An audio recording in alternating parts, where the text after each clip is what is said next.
নমস্কার, বাংলার রাজনীতিতে আপনাকে স্বাগত।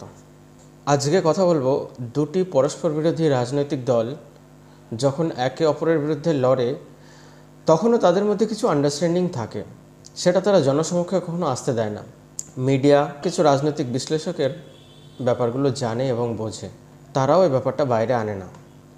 এটা দুটি পরস্পর বিরোধী রাজনৈতিক দলের মধ্যে একটা গোপন আন্ডারস্ট্যান্ডিং। এই গোপন আন্ডারস্ট্যান্ডিংটা কী? দেখা যায় দুটি পরস্পর বিরোধী রাজনৈতিক দল লড়ছে, কিন্তু তাদের সুপ্রিমোরা ঠিক জিতে, লোকসভায় বলুন বা বিধানসভায় বলুন, ঠিক জিতে আসছে। দুটি পরস্পর বিরোধী রাজনৈতিক দল লড়ছে, কিন্তু তাদের সুপ্রিমোরা ঠিক জিতে আসছে। সবসময় কি সেটা পসিবল? সবসময় কি মানুষ সেভাবেই ভোট করে? অ্যাকচুয়ালি তা নয়। দুটি দলই চায় দুটি দলের সুপ্রিমোরা জিতে সংসদে আসুক বা বিধানসভায় আসুক। এটা তাদের গোপন আন্ডারস্ট্যান্ডিং। এক্ষেত্রে আপনি বলবেন, যে ক্ষমতায় আছে সে কেন জিততে দেবে? তার পেছনেও কারণ আছে। কারণটা হচ্ছে,